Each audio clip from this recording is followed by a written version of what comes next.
上一世，亲生父母逼我让出工作，替养妹下乡。下乡后，养妹依旧不肯放过我，和我最信任的好友狼狈为奸，勾结村里的混混，用下作手段玷污了我的清白。更加绝望的是，那个禽兽不如的混混，在一次酒后发狂中，残忍地将我殴打致死。我的魂魄飘荡在天地间，目睹害死我的养妹，竟带着奶奶临终前留给我的玉镯耀武扬威。直到那时，我才惊觉，这只看似普通的玉镯中，竟隐藏着神秘空间。凭借着逆天机缘，它一路扶摇直上，成了人人艳羡的首富。而我的尸身却被随意丢弃在乱葬岗，任野狗啃食。我悲愤交加，仰天长啸，质问老天为何如此不公？我一生积德行善，却落得如此凄惨下场，而那些蛇蝎心肠之人却能逍遥快活，飞黄腾达。就在我满心绝望之时，一道紫色闪电划破天际，径直劈向了我。我惊愕地瞪大双眼，刹那间天旋地转。在睁眼时，我竟然重生回到了下乡之前。姐姐，我知道你讨厌我，你要打就打吧，只要你消气。苏梅难以置信地看着眼前这一幕，贼老天竟然一道天雷把她劈回了17年前。你不要和爸爸妈妈吵架，爸爸妈妈养我们几个不容易，他们也是为了你好。我是这个家的外人，就让我去下乡吧。够了，苏梅，你是家里的老大，本来就该你去下乡，你凭什么生气？又凭什么欺负兰姐姐？我有工作，为什么还要去下乡？你的工作让给兰姐姐，你去下乡，我真的会谢。苏梅想起来了，上一世这时候苏兰已经替她报名下乡了。今日苏兰故意烫伤自己，把罪名推到她身上，就是为了坐实她嫉妒她、欺负她，好让父母更加厌恶她。我的工作凭什么让给苏兰？她算老几啊？你们也不用在我这演戏，我不吃这一套。她上辈子重视亲人，才会被他们伤害到。重活一次，她要是再被什么狗屁亲情桎梏住，那她就白被天雷劈了。兰姐姐身体不好，下乡的苦她哪里吃得了？你怎么能这么自私？呵呵，我就自私怎么了？只要我不松口，他苏兰就别想顶替我的工作，你能拿我怎么办？还有，苏梅走上前，一把推在苏韵身上，苏韵噔噔噔往后退，一个没站稳，摔在了苏兰怀里。苏韵的脸噌的一下子就红了，想抱上去又不敢。苏梅挑了挑眉，现在不是看戏的时候。苏兰不是说她生气打翻了杯子吗？她说的是假的，自己就让假的变成真的。苏兰还在发懵，就被人拉了起来，然后滚烫的热水就浇在她的手背上。苏梅，你疯了吗？苏梅上前拽起苏韵，一个大耳刮子就扇了上去。你再直呼我名字一次试试。苏梅，请叫我苏梅同志，知道了吗？我没有你这种畜生弟弟。等爸妈回来，你们可以告状了。手痛吗？大姐，你为什么要这样？我可以下乡的，你为什么要打小韵？小韵只是担心我们吵架。你少给我逼逼叨叨说屁话，还当我是以前的我，任由你往我身上泼脏水。苏梅，你发什么疯？你叫我什么？苏韵心疼坏了，想要上前解救苏兰，看到苏梅那阴沉的目光，她又退缩了。苏梅同志。苏兰睁大了双眼，不可置信地看向了苏韵。苏梅猛地把苏兰甩到地上，苏韵心疼坏了，却又不敢上去扶人。上辈子她对苏韵掏心掏肺，替她打架道歉，省口粮给她吃，可换来的全是背叛。她总帮着苏兰污蔑她，逼她让工作不成，竟又雇混混毁她名声。那些混混虽没得逞，却扯乱了她的衣裳。公安虽然查清了真相，可谣言却依旧漫天飞。想到这，苏梅又一脚狠狠踹翻了苏韵。怎么心疼了？苏兰是不是很漂亮？身材是不是很好？你是不是很喜欢？你在说什么？我听不懂。她又不是你的亲姐姐，怕什么？没有血缘关系的，说不定爸妈知道你喜欢她，还会更开心。爸妈可是一直把苏兰当做亲生女儿的，你娶了她不是正好？真的吗？可是什么？苏兰肯定也喜欢你的，小时候可都是她给你洗澡，不是喜欢你是什么？你自己好好想想我说的有没有道理，还不把人带回去上药？这如花似玉的一张脸，要是留疤了，多可惜啊！小韵，你离得太近了，让开一些。兰姐姐，你……话还没说完，房间门就被人推开。苏家小妹苏菊目瞪口呆地看着他们，身后是一脸阴沉的杨春花。你们在做什么？杨春花回到家，看见桌子凳子倒了一地，还以为家里进了小偷，惊慌失措地跑去自己的房里，看藏钱的地方有没有被偷，发现钱票都在，不由得松了一口气。妈，家里这是咋了？这么乱？咦，哥在家？这小子又逃课！杨春花气势汹汹地推开苏韵的房门，没想到看见的竟是如此不堪的一幕。你们在做什么？妈，你别误会，兰姐姐被苏梅打伤了，我再给她上药。妈，我知道姐姐考上了纺织厂的工作，不用去上学了。最近因为下乡的事，我和姐姐之间有点误会，就想回来好好和他聊聊。没想到我好心给他倒水喝，他却把水泼在了我手上，还骂我是贱人。小韵看不过去护着我，他竟然连小韵一起打。妈，你和爸爸说说，我去下乡，不要再为难姐姐了。我下乡就是。反了天了！苏梅，你给我滚出来！这个家什么时候轮到你做主了？还敢打人？看我今天不打死你！苏梅，你个贱人，看你怎么和爸妈交代。大娘，你知道林红梅家在哪里吗？就前面那栋楼，她家在3楼。好，谢谢大娘。陈琳，你在想屁吃？我妈的工作凭什么给你？那是给我留着的。哼，就凭我要和你大哥结婚了，以后你爸妈要跟着我们生活，而你不过是个要嫁出去的臭丫头，不值钱的破烂玩意。我似乎来的不是时候，碰到了姑嫂两人正在吵架。你好，我找林红梅，她在家吗？你谁呀？苏梅，你怎么来啦？你在为下乡的事烦恼吗？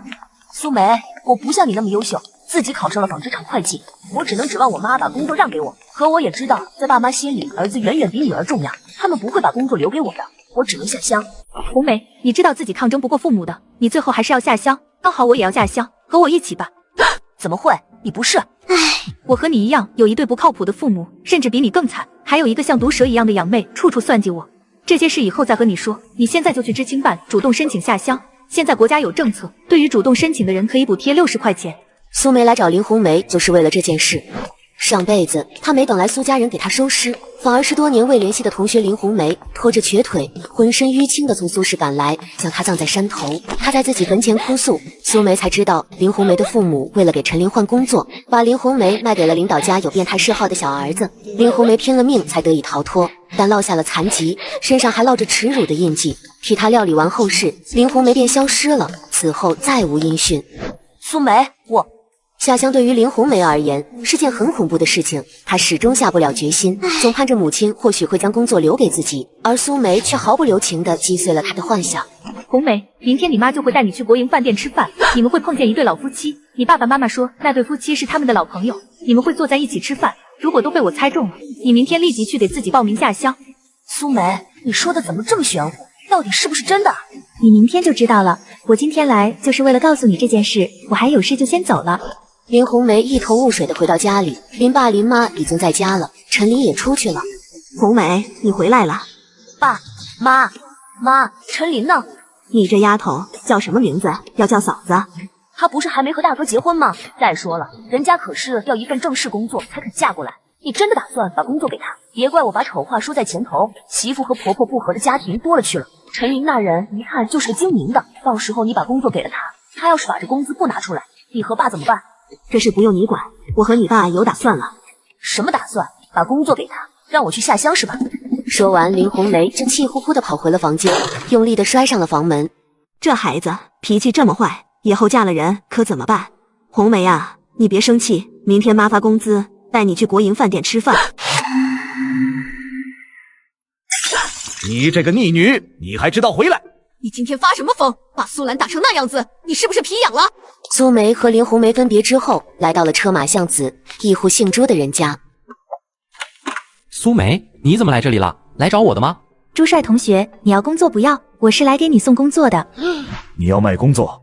是的，朱叔叔，我是朱帅的同学，前段时间自己考上了纺织厂会计的工作，但我决定要下乡了，想把工作卖给您。朱父像看傻子一样看着苏梅。小同志，你脑子没毛病吧？有工作不做，还要争着要下乡。你才有毛病，怎么说话的？小同志别介意哈，叔叔没恶意的。朱叔叔，这份工作我打算卖800块，我还要一些票，什么票都要，叔叔看着给就行。纺织厂会计可是个好工作，要是把卖工作的消息放出去，多的是人抢着要买这份工作，价钱远不止800。苏梅之所以只要800，是因为她打算要一些其他的东西，比如棉花票、工业票、粮票之类的，还有要肉。下乡之后，除了去供销社或者国营饭店能买到肉，其他时间都是吃不上肉的，买肉还要肉票，所以她想从朱茂业手上换一点肉。你卖工作这件事，家里人是个什么想法？他们的想法不重要，工作卖不卖在于我自己。我爸妈只是普通的纺织厂工人，而且他们要面子。苏梅这样说，朱父就放心了。朱父就怕苏梅做不了主，到时候家里人一说，又来找他把工作要回去。那行，除了钱和票，你还想要什么？别看苏梅好像很淡定，其实心里紧张的一批。朱叔叔，800块钱，票您看着给，我还要肉，20斤猪板油，10斤五花肉，10斤猪腿肉，10斤排骨，你看行吗？朱父在心里盘算了一下，就算给了这些，他们家还是赚的，这笔买卖很划算。小同志，叔可要提醒你，现在天气热，这么多肉可不经放。谢谢朱叔叔的好意，我自己有办法。明天什么时候来您家拿肉方便？就这时候吧，明天顺便把工作的事落实了，你觉得怎样？可以。小同志，下乡可不是件简单的事，你要是想反悔，明天之前都可以来找我，叔叔不怪你。苏梅这下是真的有点感动，一个素不相识的陌生人都知道关心自己，而他的亲生父母只会让他把机会让给苏兰。叔叔放心，我不后悔，这个决定是经过我深思熟虑后做下的，绝不后悔。逆女，你还知道回来？怎么，这里不是我的家了？我不能回来？你今天发什么疯？把苏兰打成那样子，你爸生气还敢顶嘴，是不是皮痒了？苏梅望向自己的亲妈，表情复杂。苏兰爸爸为救战友苏强牺牲了，他妈妈怕受苦，卷走抚恤金改嫁了。因为是个女孩，她遭祖父母虐待。苏强为报恩将她收养。起初杨春花不喜欢这个养女，有一次她给苏梅做了新裙子，苏兰见后不吵不闹，却刚好在苏强回家时蹲在墙边哭泣，说想爸爸了。苏强心生愧疚，将新裙子给了养女，为此还与杨春花大吵了一架。苏强说，要是杨春花不能把苏兰当作自己的亲女儿对待，他就带着苏兰出去单过。此后杨春花买什么都是双份，随着家中子女增多，双份改成了单份，只是再也没有了苏梅的那份。我就打了怎样？他们以后要是再来我面前犯贱，我还打。行了，苏梅，今天你打人不对，你把工作让给兰儿，你去下乡。苏强的话就是这个家的圣旨，没有人敢不听。苏兰躲在后面，听见苏强的话，嘴角压制不住的往上翘。苏梅，你个贱人，看你这下还怎么嚣张？你在讲屁吃！我自己讨的工作，凭什么让给苏兰那个贱人？苏兰她是废物，考不上纺织厂就抢我的工作，我就不懂了。我是你的亲女儿，苏兰不过是没有血缘关系的养女，现在却要我下乡把工作让给她。苏兰不会是你的私生女吧？啊，那兰姐姐就是我的亲姐了，实在太好了。兰姐姐，你开心不？小菊，大姐在胡说八道，我不是爸爸的私生女。胡咧咧啥呢？杨春花不确定的看了一眼自己的男人，苏梅憋笑憋得难受，原来胡说八道这么爽。你胡说八道什么？不管你今天做的什么妖，纺织厂的工作让给苏兰，他爸救了我的命，作为这个家的长女，你要懂得感恩。呵呵，我看疯了的是你吧？凭什么要我感恩？苏兰他爸救的是我吗？他救的是你啊，不是应该你把工作让出来吗？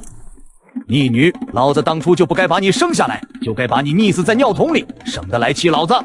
对对对，你那时候就该掐死我，你怎么没掐死呢？也省得我处处要被苏兰那个贱人欺负。苏兰欺负你，从小就你欺负苏兰，那次不是你把她惹哭了？苏梅正从椅子上跳过去，手臂突然被杨春花拉住，她一个踉跄，差点摔个狗吃屎。哪怕早就对这家人没什么感情了，但碰上杨春花那怨怪的目光，她的心还是闷闷一痛。苏梅还没来得及多想，苏强就赶了上来，一巴掌扇在她的脸上，力道之大，差点把她扇墙上去。明天你就去把工作的事落实了，今天你打人和胡说八道的事，老子就不和你计较。苏梅靠着墙站好，嘴角渗出血迹，讽刺地看着杨春花。你满意了？你爸打你也是为了你好，你不该跑。瞧瞧，这就是他的亲妈，别家的妈妈都是护着自己孩子不挨打，就他会帮着爸爸一起打他。你听见我说的话了吗？我说的话你听不见吗？要给苏兰让工作，你把自己的工作让给他就是，想要我的工作，做梦。苏强见他还敢顶嘴，撸起袖子就要打人。刚才被打了是自己大意，这次还要被抓住就是他傻波一。苏梅顶了顶腮帮子，在他爸走过来的时候，一把拽过苏兰，一巴掌甩在了苏兰脸上。逆女，你还敢动苏兰？看我今天不打死你！还说不是你私生女，瞧你紧张的。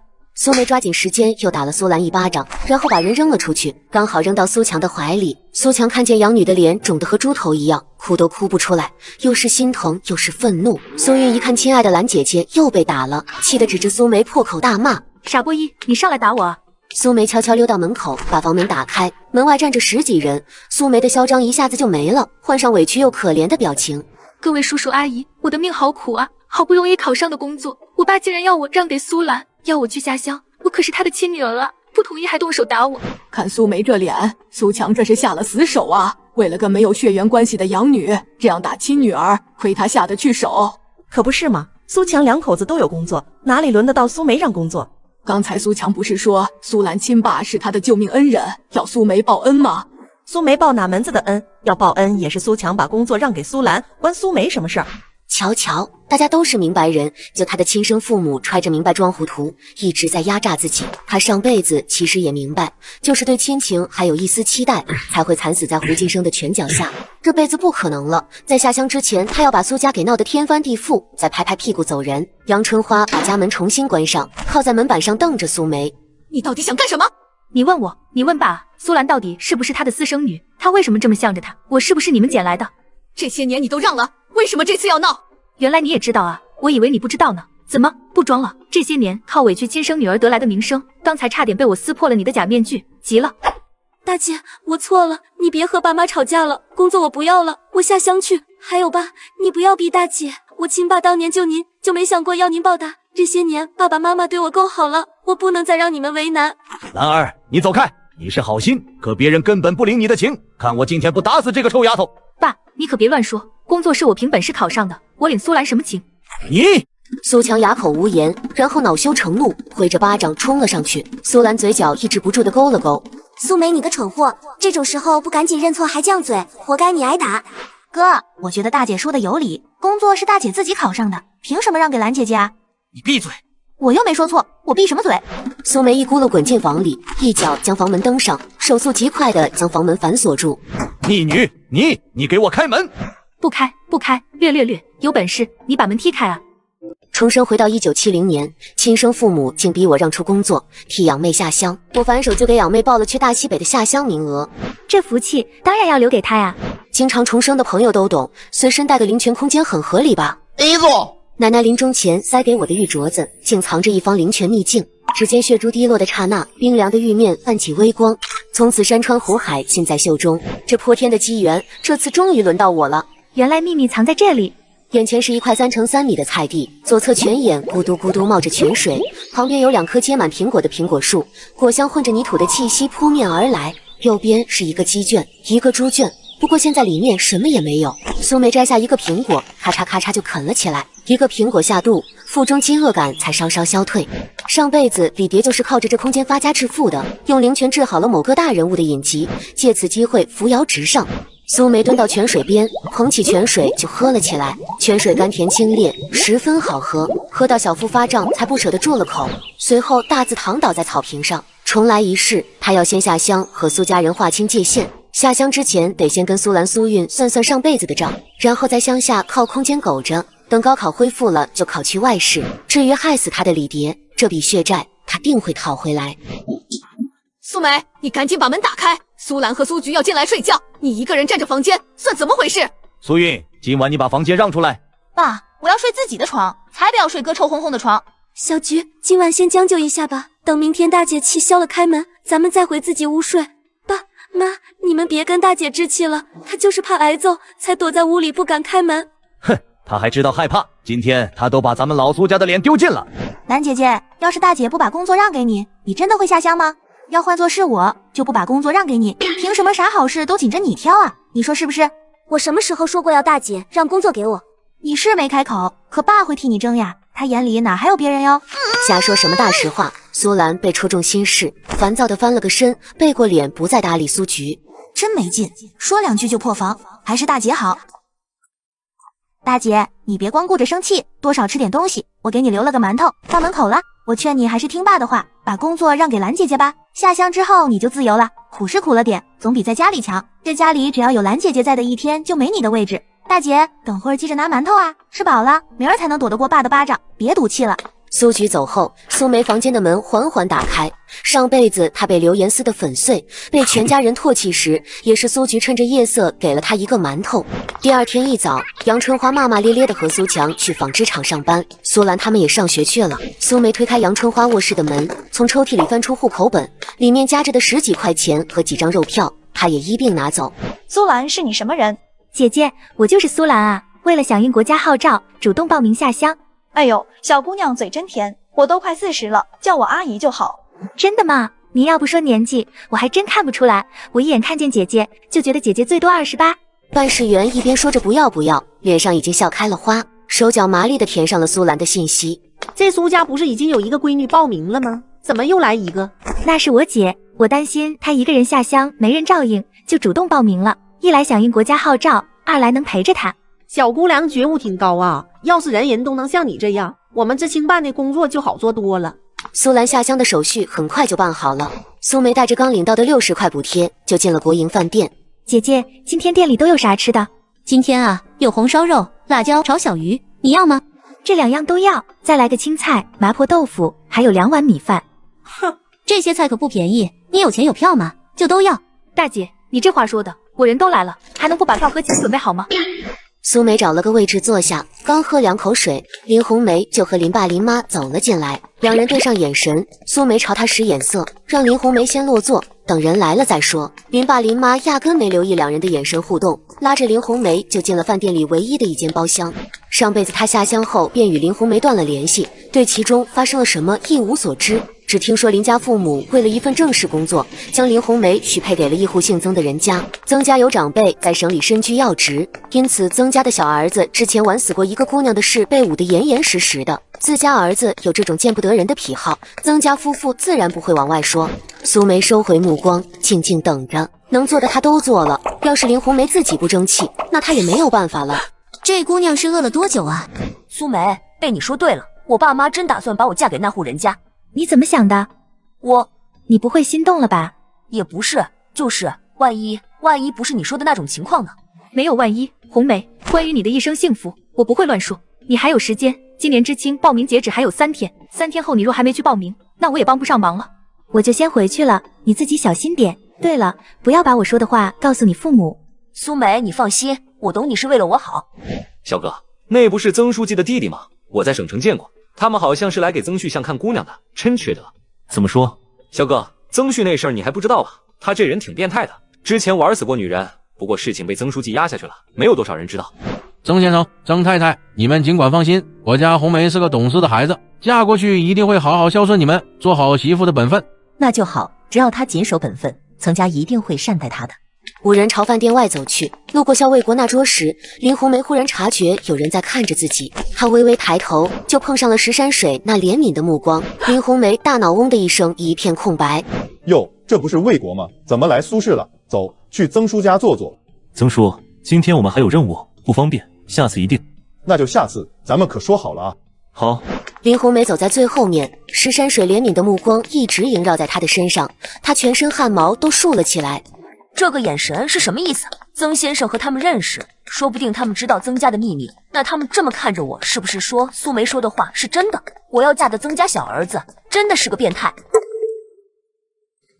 重生回到1970年，亲生父母逼我让出工作，替养妹下乡。我卖掉工作，凭借空间里的苹果赚取第1桶金，开启不一样的人生。姑娘，你卖的是什么？苹果，又甜又香的大苹果，大爷您要吗？你卖的要是别的，我还真不要。苹果我要。1篮子苹果10块钱，外加2张肉票，1张棉花票。贵了贵了，苹果难得，也卖不了这么多钱。大爷，我的苹果和别人的不一样，不信你闻一闻。大爷还真探过头，轻嗅了2下，一股沁人心脾的果香冲击着他的肺腑，入秋以来一直干痒的喉咙竟然舒缓了不少。好，我全要了，不过我身上没有棉花票，你得跟我回家拿。行，我跟您去。我家就在前头，放心，我是好人。哪家坏人会说自己是坏人的？10块钱2张肉票，1张棉花票，你数一数。不用数，我信您。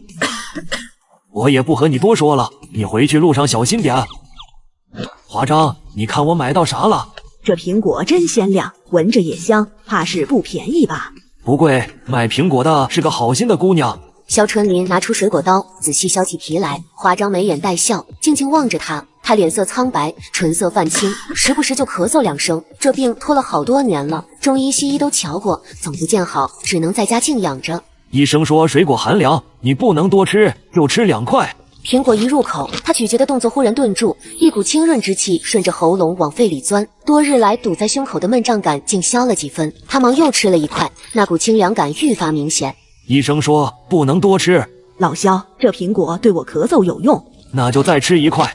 苏梅又回到了黑市，如今身上有钱有票，她要买些东西为下乡做准备。他即将下乡的地方是大东北的农村，此时刚入秋，苏市尚且温暖，东北那边却已经飘雪了，冷得很。他在黑市逛了一圈，买了一张棉被、3只鸡仔和一些蔬菜种子，背着东西离开了黑市，来到一个无人的角落，环顾四周，确认没人之后，才将所有的物品都收进了空间，自己也跟着一起进去。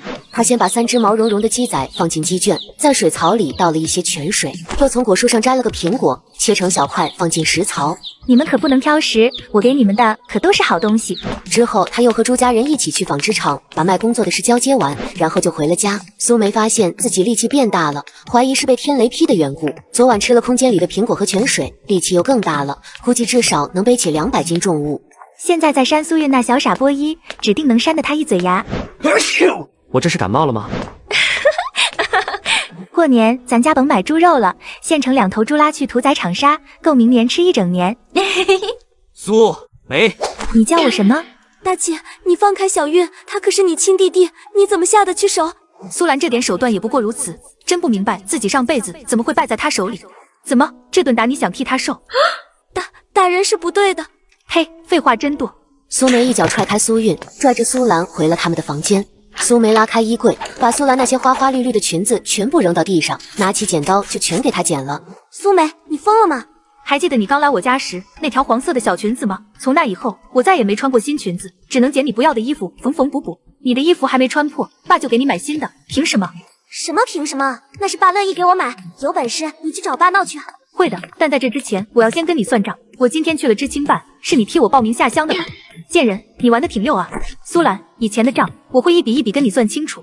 苏梅，你在干什么？苏梅，你在干什么？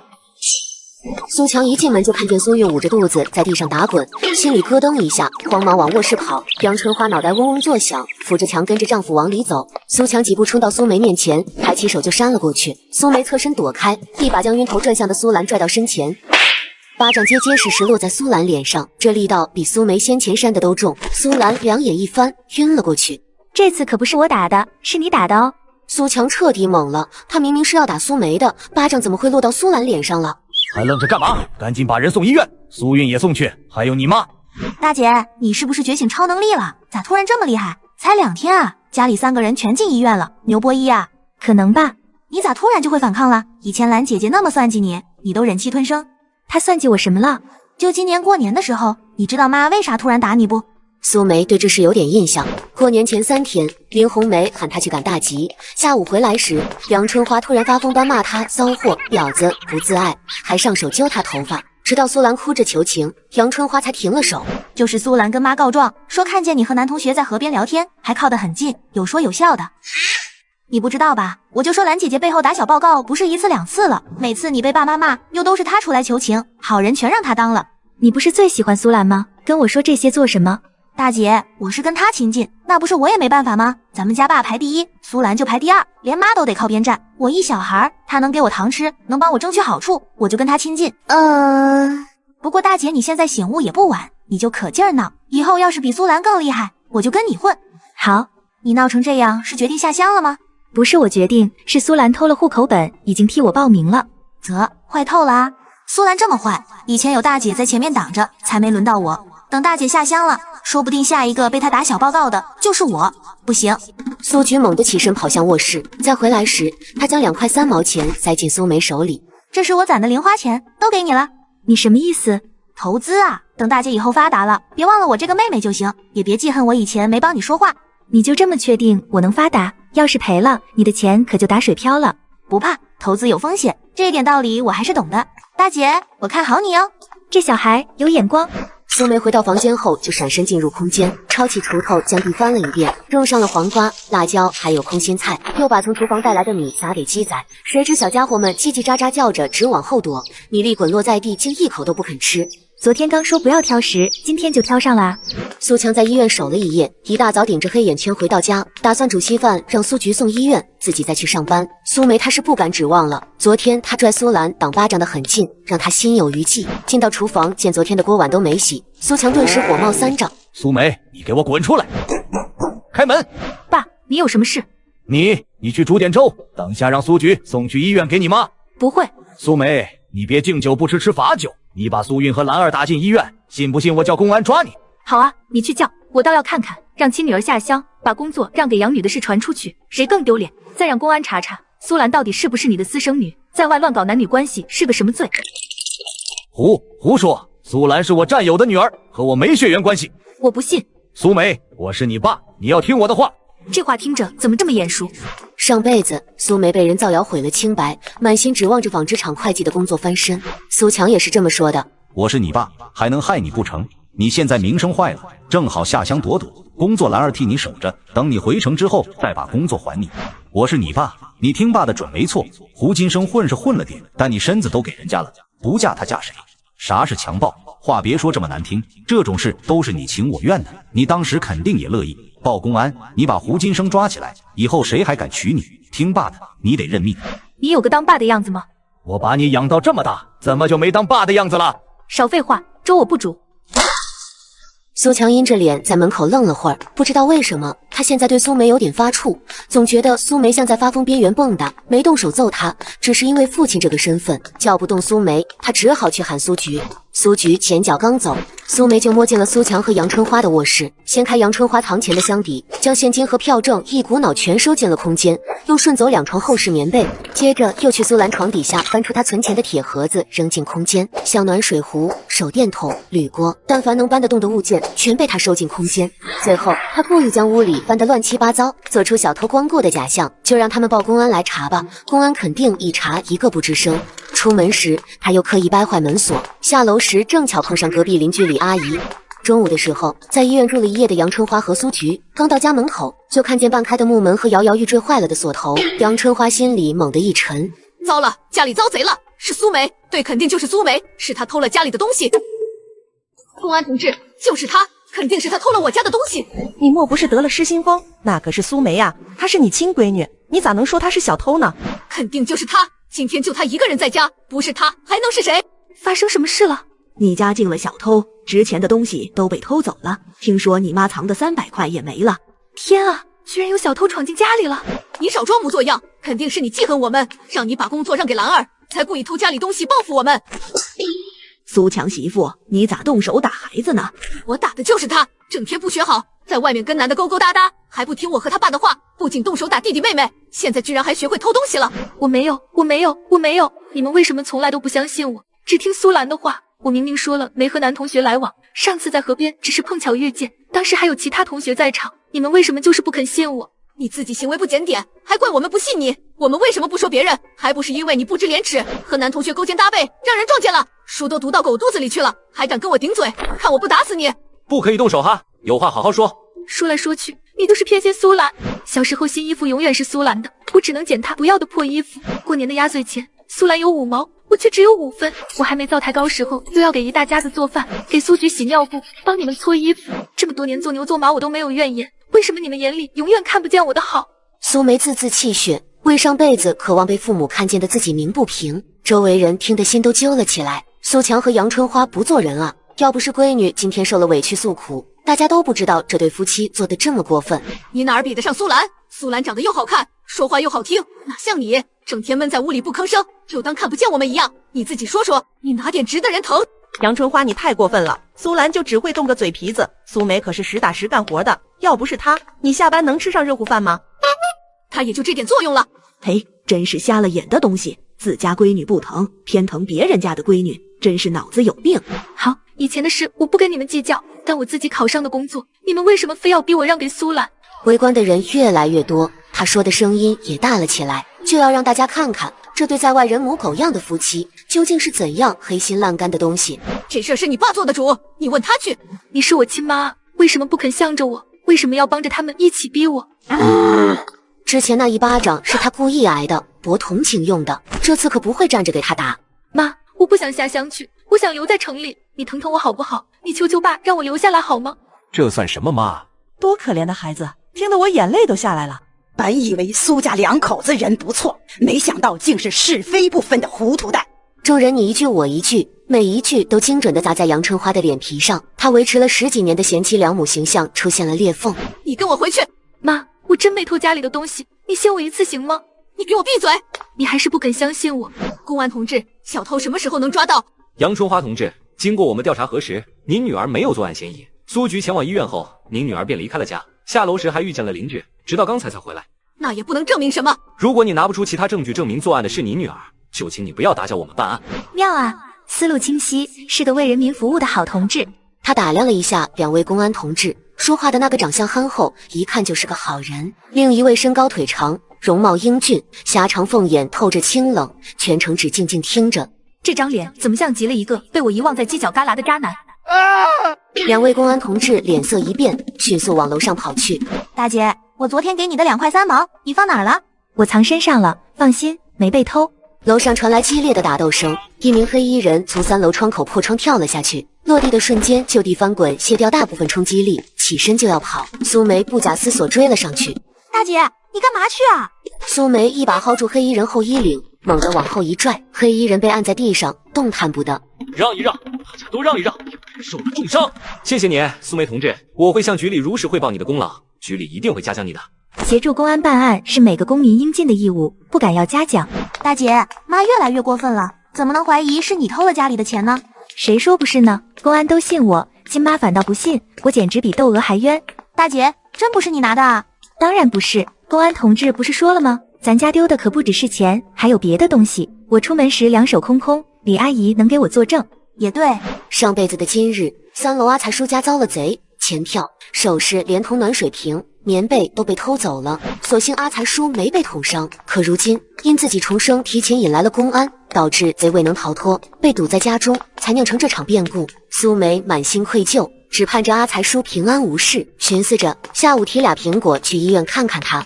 苏局，你最近有没有看见苏兰和哪个男的走得很近？大姐，你哪儿来的糖？早上出门时李阿姨给的。有一个，不过大姐，那男的你认识吧？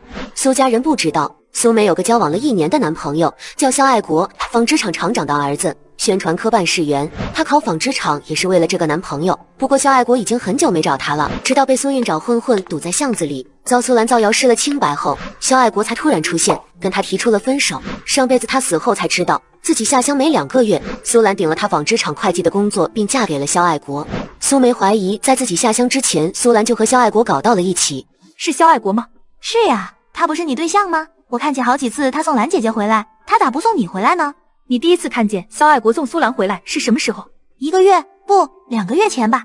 好一对狗男女，原来早在2个月前就搞在了一起。苏局，你帮我做一件事，我请你吃糖。重生回到下乡前，交往了1年的男朋友竟然和养妹搞在了一起。兰姐姐，妈是不是把咱们给忘了呀？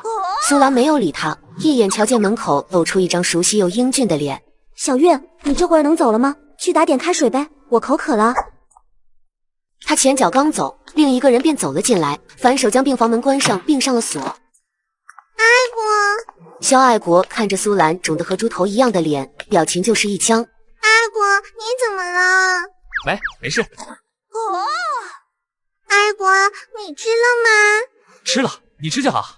大姐是不是知道你和我的事了？她这几天一直针对我，我脸上的伤就是她打的。苏梅不是那种人。爱国，你是不信我，还是觉得她不会动手打人？肖爱国都不信。苏兰见他默不作声，心里气得半死，面上却还要装出一副委屈巴巴的模样。我把什么都给了你，可在你心里，我竟仍还比不上苏梅。苏梅到底好在哪了？她分明就是个操劳命，哪能比得上我知情识趣，会哄人？爱国，你要是想回到大姐身边，我不会拦你，你本就不属于我，反正咱俩的事没人知道，你回去和大姐好好过日子吧。你别哭啊，我根本不喜欢苏梅，这不一直没找到机会跟她提分手吗？爱国，你别说了，大姐才是你对象，我什么都不是，你该回到大姐身边去。肖爱国绕到病床另一侧，见苏兰那张肿成猪头的脸上涕泪横流，更是不忍直视。苏梅就从来不在我面前哭闹，只是有时候感觉不像是我对象。兰儿，你姐工作的事儿谈好了吗？没谈成，大姐不肯让工作给我。实在不行，我就去找我爸说说。这能行吗？要是大姐闹起来怎么办？苏梅那人通情达理，到时候让你爸妈去跟她好好说说，她会听劝的。苏梅最听爸妈的话，我先把工作拿到手，再让爸妈去做她的思想工作。那就先这样，我得走了，等会儿苏韵该回来了。爱国，等过2天我脸消肿了再去找你。好，你好好养着，我等你。苏梅手拎着2个苹果来医院探望阿才叔，恰好遇见刚打完水从水房出来的苏韵。你怎么在这？你不疼了？疼？啧，疼还不滚，等着我揍你呢！这女煞星，惹不起我还躲不起吗？等我出院了，非得找回这个场子不可。奇怪，这门怎么打得开呢？你和苏兰住同一个病房吗？对啊，还有妈，不过妈上午已经出院了，现在就剩我和兰姐姐了。出来的时候你锁门了吗？没有啊。你去叫护士过来开门。兰姐姐就在里面，叫她开门不就行了？那你叫。兰姐姐，你开门啊！该不会是有人溜进去了吧？怕是那人把门锁上了。要是我没猜错的话，现在肖爱国就在里面。一天天净多事，给我们添麻烦。快点，我怕兰姐姐有危险。奇怪，门开了怎么推不动呢？有人在里面堵着门呢。护士小姐姐，你让一让，我来试试。肖爱国，你怎么会在我妹妹的病房里？我就说这1个月我怎么都找不着你人，原来你跟我妹妹在搞破鞋。肖爱国，你这么做对得起我吗？苏梅，你别误会，事情真不是你想的那样，你听我解释。我不听，事实还不够清楚吗？你跟我妹妹孤男寡女共处一室，还锁着门，你们到底在干什么？就是啊，孤男寡女关在屋里还锁门，你们到底想干什么？你们要不要脸啊？肖爱国，你勾搭谁不好，天天要勾搭我妹妹。苏兰，我爸妈无怨无悔养了你15年，你就这么报答他们，抢他们亲女儿的对象，抢我工作，逼我下乡，你还有什么缺德事干不出来？你要不要脸啊？哇哦，原来不是亲姐妹啊，那就更可恶了。抢人家对象就算了，居然还抢工作，现在找个工作多难啊！抢人工作如同杀人父母。家人们，谁懂啊？这剧情比我追的情深深至6点半大闹天宫还刺激啊！咱就是说一整个大无语住了。大姐，你别打了，再打兰姐姐会被你打死的。大姐，你别打了，再打下去兰姐姐又要晕了。苏梅猛地挣开苏韵的手，怔怔地望着苏兰，眼底翻涌着被亲人背叛后的绝望。肖爱国愣住了，心底泛起了一种叫做心疼的情绪。他伸手想摸苏梅的头安慰，却被狠狠地甩了一记耳光。他半边牙都松动了，嘴角流出了血液。肖爱国，你和苏兰搞破鞋，我可以去告你，但你是我对象，苏兰是我妹妹，即便你们对不起我，我也狠不下心害你们。但从此刻起，咱们恩断义绝，我就当从来没有过你这个对象。说完，苏梅便哭着跑出了病房。一个有对象还勾搭对象妹妹，一个撬亲姐姐墙角还被抓现行，真是天生一对！呸，不要脸的东西！依我看，就该去告发这俩货，乱搞男女关系可是要吃牢饭的，直接送他们蹲大牢得了。人善被人欺，那闺女一看就是个老实人，要不是今天碰巧撞见，还不知要被蒙在鼓里多久呢。苏兰听着这些闲言碎语，两眼一翻，直挺挺倒了下去。肖爱国已经顾不上他了，他手腕好像断了，苏梅一巴掌把他的牙齿都打掉了，嘴里包着一口血，哇的一口吐了出来。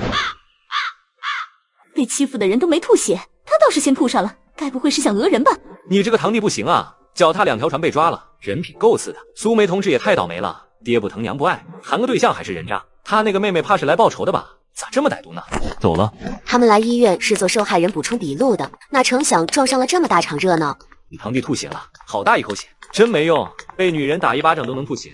苏梅跑到3楼，甩了甩发麻的手臂，嘴角压不住的往上翘。打肖爱国那巴掌，他可是用了死力气，一嘴牙都给他打掉。渣男贱女，谁也别想好过，这事没完，咱们走着瞧。婶子，我也没啥好东西，就带了2苹果给阿才叔补补身子，您别嫌弃哈。不用，苹果可是好东西，你自己拿回去吃。没一会儿，石山水和校卫国就推开门走了进来。叔婶，你们和公安同志说话，我去打点开水。苏梅在热水房里东摸摸西摸摸，等最后一个打水的人离开后，她迅速掩上房门，先往水壶里灌了1/3的泉水，接着再往里面灌热水。希望这泉水对阿才叔的伤有用，能让他早日康复出院。嘿，不要脸的狗男女！苏兰刚一醒来，就听见门口有人骂自己。完了，都完了，我的名声，我的前途都完了。背上抢姐姐对象，逼姐姐下乡的恶名，以后我还怎么做人？兰姐姐，你为什么要抢大姐对象？我没有，是大姐姐误会了。肖爱国都默认了，大家都看见你们俩关在病房里还锁着门，你说这是误会？小韵，我跟肖爱国真的只是朋友，根本没有那种关系。大姐一进来就闹，我连解释的机会都没有，而且我真的不知道她和肖爱国在处对象，她从来没跟我说过啊。你说的是真的？真的，小韵，你帮我跟大姐解释一下，大姐她……苏兰话音未落，她一张嘴竟吐出了一颗牙齿，她眼前一黑，险些又晕过去。这已经是他掉的第3颗牙了。苏梅，你给我等着，这个仇我一定会报。苏梅刚出医院，她再也忍不住大笑了起来，蹦跳着回了家。大姐，你去哪儿了？去医院看阿才叔了。下午姑姑来了，她来做什么？给你说没？啥？那家人姓曾，听姑姑说好像挺有钱的。苏是姓曾的，能让无利不起早的苏秀莲亲自登门说媒的，也就那一家。难道林红梅拒绝了曾家的婚事？这事儿最后又兜兜转转落到我头上了。大姨听说曾家条件好，就和姑姑说把兰姐姐嫁过去。好事啊！你不生气？我生什么气？我替苏兰开心，真的。大姐，你要是嫁给那户人家，说不定就不用下乡去了。瞎说什么呢？我爱下乡，祖国农村正等着我去建设呢。少吃一点，小心长蛀牙。谢谢大姐。这2天我不在家，家里要是有情况，你要及时给我汇报，报酬还是大白兔奶糖。好嘞，保证完成任务。大姐，你等下还要发疯吗？看情况。闹了2天了，苏梅决定今晚暂时休战，但她不想搞事，有人要搞事。苏梅，你给我滚出来！肯定是苏兰那边倒打一耙，先告了黑状。那行吧，今晚再战。这日子没法过了。